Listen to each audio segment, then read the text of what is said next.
欢迎来到 Nguyen TV 频道，请订阅频道，所以大家不要错过当天最热门的新闻。我们今天的时事通讯包括以下内容：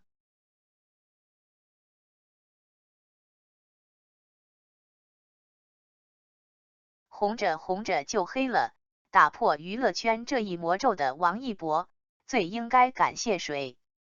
红着红着就黑了。这仿佛是娱乐圈一个颠扑不破的真理，像该睡不睡的，不该睡睡的，该争不争的，不该正正的，该克不克的，不该苛苛的，虽表现形式林林总总，不一而足，但其共同点基本都是在大红大紫之际，骤然黑料黑幕黑历史漫天飞舞，接下来就是这颗星星黯然退场，留给吃瓜群众们一片唏嘘，一地鸡毛。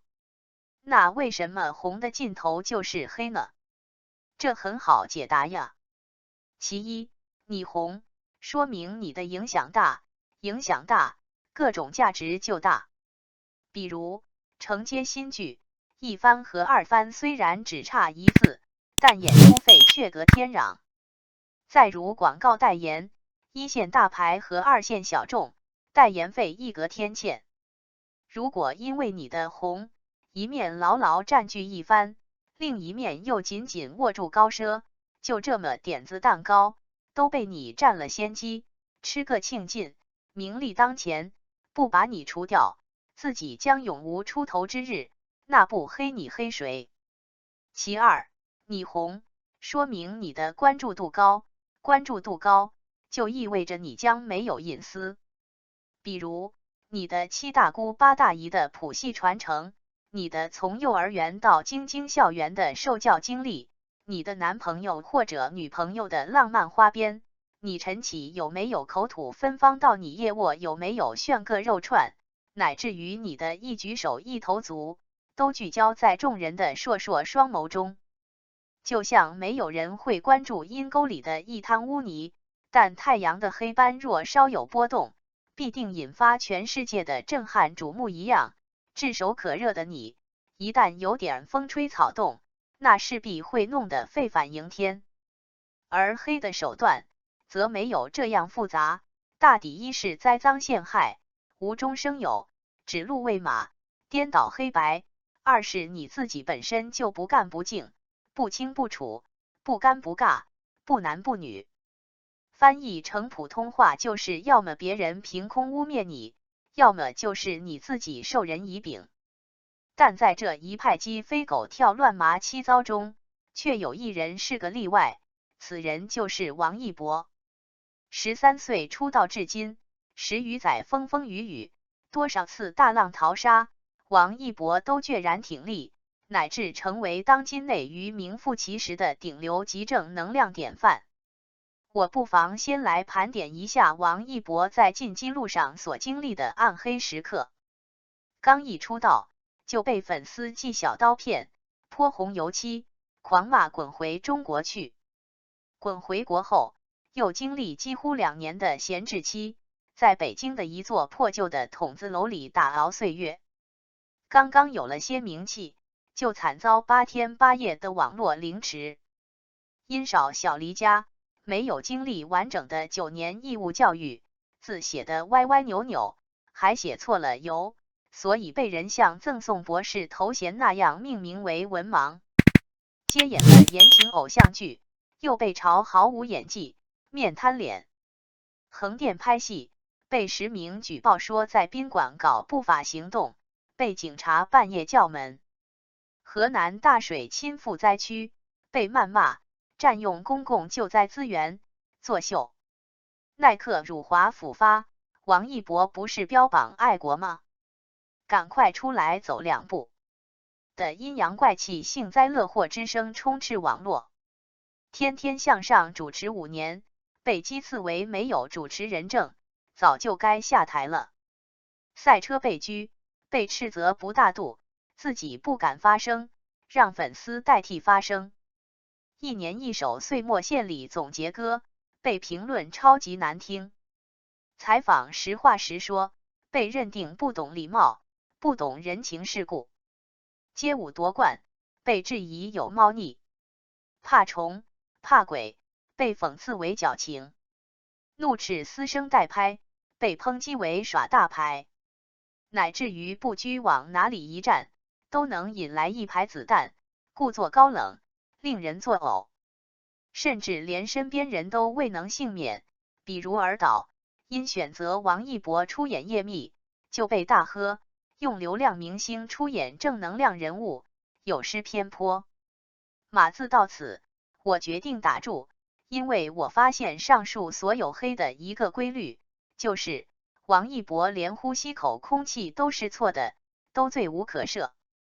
所以我不再浪费唇舌，正如同你叫不醒一个装睡的人一样，你亦无法让心上蒙尘者看清真相，选择公允。所以我只需心平气和地继续讲述王一博是如何越过这些有可能让他陷入万劫不复的深渊的黑坎儿的。在最低谷的时候，他依然选择坚守自己的初衷，在练习室里挥汗如雨，夯实基本功。面对8天8夜的无情屠戮，他只面对镜头说了一句不想过生日了，就卸下包袱继续坚城。对于文盲的称谓，他虽然什么都没有说，但是我们在看他的字的时候，肉眼可见的工整流畅很多。对于警察的突击访问，愣是一点拖泥带水的东东都未查到，最后是以报案人有病为由，让这一幕险恶闹剧成功甩锅给了精神病。河南的作秀脏水，连六公主都看不下去了，愤然反击，直接肯定一博的正能量。耐克辱华，王一博连夜解约，第一天清晨直接脱鞋上班。对于唱歌难听的结局是，如像阳光那样溥仪上线，销量过千万张，而且还一路唱到了央视一套的舞台。而所谓的主持人证，借用一句俗话，金杯银杯不如老百姓的口碑。就以喵猪这个草民计，有王一博在，天天向上一期不落；无王一博在，天天向上一期没看。街舞猫腻，王一博不仅2度夺冠，获得各路大神山呼海啸般的奔赴，获封舞蹈推广大使，更是勇于开拓新路，一区现代舞，获得令人绝望的天才之称。至于面瘫慧眼识人的尔导刚刚喜滋滋宣布，无名破8亿，我们挣钱了，而且已然确定与王一博2搭文艺大片。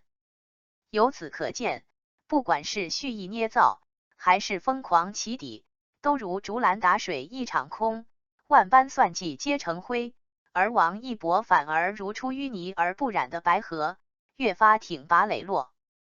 那么，打破红着红着就黑了这一魔咒的王一博，最应该感谢的是谁？我想，是他自己。是他在波诡云谲声色犬马之中，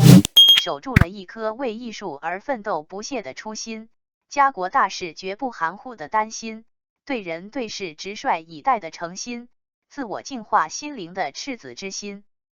乐于言而敏于行的王一博，其实早就通过歌声告诉了我们他行稳致远的人生坐标，以无感的豁达心态面对荣辱，以我的世界守则的刚毅性情面对挑战，以念的纯净内心面对坎坷，以像阳光那样的似水柔情关爱世界。这样的人，他从来没有认为自己红，因而一路行来恭谨端正，始终目视前方，绝不旁逸斜出。这样的人，你又如何黑得了他？喷泉的高度不会超过它的源头，一个人的成就不会超过他的信念。林肯的这句话也许就可以解释王一博为何涉险滩如平地的原因，他的目标是遥远的地平线，又怎会被沿途的繁花俗草污渍泥沼牵绊而止步？每个人都是自己的命运建筑师，沙拉斯特如是说。而王一博无疑要建造的是独属于自己的摩天大厦。这样的王一博，像徐志摩笔下那一抹浓绿，鲜活纯粹唯美浪漫又生机无限。如果有幸遇到这样的人，不管是在现实，亦或荧屏，请珍惜，因为下一次遇到他，不知要跨越多少世纪。感谢您观看视频。如果您觉得本时事通讯有用，请不要忘记点赞、评论和订阅。祝您生活愉快，充满活力。再见。